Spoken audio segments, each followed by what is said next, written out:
ഇന്ന് സുനിയേട്ടന് മീറ്റിംഗ് ഒക്കെ ഉള്ളതുകൊണ്ട് തന്നെ മീനുക്കുട്ടീനെ പിക്ക് ചെയ്യാൻ പോകേണ്ട ഒരു ഡ്യൂട്ടി എൻ്റെതായിരുന്നു കേട്ടോ.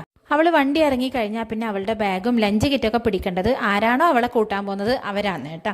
അങ്ങനെ എന്നെ കണ്ടപ്പോൾ തന്നെ എല്ലാം എന്നെ ഏൽപ്പിച്ചിട്ടുണ്ട് കേട്ടോ.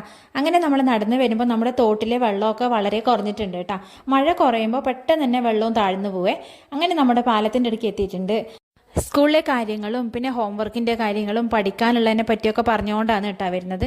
പിന്നെ അതൊക്കെ കഴിഞ്ഞാൽ പിന്നെ ആദ്യം തന്നെ ചോദിക്കുന്നത് കുട്ടാപ്പി ഉണ്ടോ വീട്ടിൽ, പിന്നെ നമുക്ക് പോയപാട് എന്നാ തിന്നാനുള്ളത്, ചായക്ക് എന്താ കഴിക്കാനുള്ളത് എന്നൊക്കെയാണ് കേട്ടോ ചോദിക്കുന്നത്. അങ്ങനെ ഓരോന്ന് ചോദിച്ചും പറഞ്ഞും നമ്മൾ വീട്ടിലേക്ക് എത്തിയിട്ടുണ്ട് കേട്ടോ. മറ്റു മീനുകുട്ടി വരുന്ന സമയത്തെല്ലാം കുട്ടാപ്പി എന്തായാലും പ്രസൻ്റ് ആയിട്ടുണ്ടാവും കേട്ടോ. ഇന്ന് പക്ഷേ ഇല്ലേ. അങ്ങനെ വന്നപാട് ചായ വേണമെന്ന് പറഞ്ഞുകൊണ്ട് ഞാൻ ചായ ഉണ്ടാക്കലാണ്.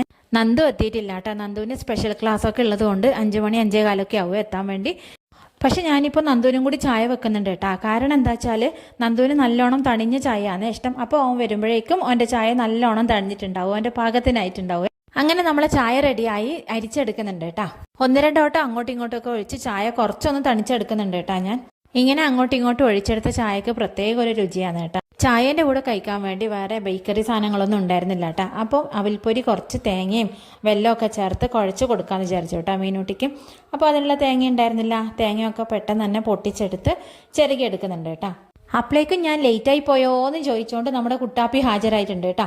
ഭക്ഷണവും കഴിച്ച് വെറുതെ ഇരിക്കല്ലേ നീ വാ, നമുക്ക് കുറച്ച് എക്സസൈസ് ചെയ്യാമെന്ന് പറഞ്ഞ് സുനിയേട്ടൻ അതിനെ കൊണ്ട് എന്തൊക്കെയോ കളിപ്പിക്കുന്നുണ്ട് കേട്ടോ. അപ്പോഴേക്ക് ഞാൻ തേങ്ങയൊക്കെ ചിരകി എടുത്തിട്ടുണ്ട് കേട്ടോ. അതിൽ ഞാൻ വെല്ലത്തിൻ്റെ പൊടിയാണ് ചേർക്കുന്നത്. പിന്നെ കുറച്ച് ഏലക്കായിൻ്റെ പൊടിയും കൂടി ചേർക്കുന്നുണ്ട് കേട്ടോ, ഒരു രുചിക്കും മണത്തിനും ഒക്കെ വേണ്ടിയിട്ട്. അങ്ങനെ അത് മൂന്നും കൂടി ഞാൻ നല്ലോണം കൈ വെച്ച് കുഴച്ചെടുത്തിട്ടുണ്ട് കേട്ടോ. ഇനിയിപ്പോൾ നമുക്ക് അതിലേക്ക് അവിൽപ്പൊരി ചേർത്ത് കൊടുക്കാം. അവിൽപ്പൊരി ശ്രദ്ധിച്ച് ചേർത്ത് കൊടുത്തില്ലെങ്കിൽ ചിലപ്പോൾ വീണ്ടും തേങ്ങയൊക്കെ ചിരകി എടുക്കേണ്ടി വരും കേട്ടോ. അതുകൊണ്ട് തന്നെ ഞാൻ കുറച്ചാണ് കേട്ടോ ചേർത്ത് കൊടുക്കുന്നത്. അങ്ങനെ അവിൽപ്പൊരി ചേർത്ത് കഴിഞ്ഞാൽ നമ്മൾ കൈവച്ച് നല്ലോണം തിരുമ്മി കുഴച്ചെടുക്കണേ. എന്നാൽ മാത്രമേ അവിൽപ്പൊരി കുറച്ചൊന്ന് സോഫ്റ്റായി വരുള്ളൂ കേട്ടോ.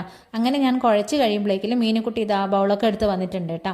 മീനുക്കുട്ടി TV കാണുമ്പോൾ റിമോട്ട് വേറെ ആരും എടുക്കാണ്ടിരിക്കാൻ വേണ്ടി അവൾ അതും കയ്യിൽ പിടിച്ചിട്ടാണ് കേട്ടോ വീട് മുഴുവനും നടക്കുക. പിന്നെ അവൾ കണ്ടു കഴിഞ്ഞാൽ മാത്രമേ ആ സാധനം വേറെ ആർക്കെങ്കിലും കിട്ടുള്ളൂ കേട്ടോ. അങ്ങനെ അവിൽപ്പൊരിയും കുഴച്ചെടുത്തിട്ട് മീനുക്കുട്ടി TV കാണാൻ പോയേ. ഞാനും അതിൻ്റെ ടേസ്റ്റ് ഒന്ന് നോക്കിയേട്ടാ. അപ്പോൾ നല്ല ടേസ്റ്റ് ഉണ്ടായിരുന്നു. അങ്ങനെ ഇതൊക്കെ ആക്കി എടുക്കുമ്പോഴേക്കും നമ്മളെ ചായ ആവശ്യത്തിന് തണിഞ്ഞിട്ടുണ്ടായിരുന്നു കേട്ടോ. ഞാനപ്പോൾ ചായ മീനുക്കുട്ടിക്ക് വേഗം കൊണ്ടുകൊടുത്തു. അങ്ങനെ അവള് ചായയും അവിൽപ്പൊരിയും ഒക്കെ കഴിക്കട്ടെ അല്ലേ. അങ്ങനെ ഞാനും കുറച്ച് ചായ കുടിക്കാൻ വേണ്ടി പോവാന്ന് കേട്ടോ. കുഞ്ഞൊരു കപ്പിൽ കുറച്ച് ചായ മാത്രമേ എടുത്തിട്ടുള്ളൂ. കാരണം എന്താണെന്നറിയോ, ഞങ്ങൾ ഇതുവരെ ലഞ്ച് കഴിച്ചിട്ടുണ്ടായിരുന്നില്ല. ഇനിയിപ്പോൾ ലഞ്ച് കഴിക്കണം, അതുകൊണ്ടാണ് കുറച്ച് ചായ കുടിക്കുന്നത് കേട്ടോ. സുനിയേട്ടന് കണ്ടിന്യൂസ് മീറ്റിംഗ് ഒക്കെ ആയതുകൊണ്ട് തന്നെ ഇന്ന് ഉച്ചയ്ക്ക് ലഞ്ച് കഴിക്കാൻ വേണ്ടി സമയം കിട്ടിയിട്ടുണ്ടായിരുന്നില്ല കേട്ടോ. അപ്പോൾ ആള് കഴിച്ചോന്നൊക്കെ പറഞ്ഞിട്ടുണ്ടായിരുന്നു, എന്നാലും ഞാൻ കഴിച്ചിട്ടുണ്ടായിരുന്നില്ലേ. നല്ല കുത്തരിച്ചോറും കാമ്പുപ്പേരിയും കൂമ്പുപ്പേരി ഇന്നലത്തെയാണ് കേട്ടോ. മീനില്ലാത്ത മീൻകറിയും അച്ചാറൊക്കെ കൂട്ടി ഒരു പിടി പിടിക്കട്ടെ കേട്ടോ. അപ്പം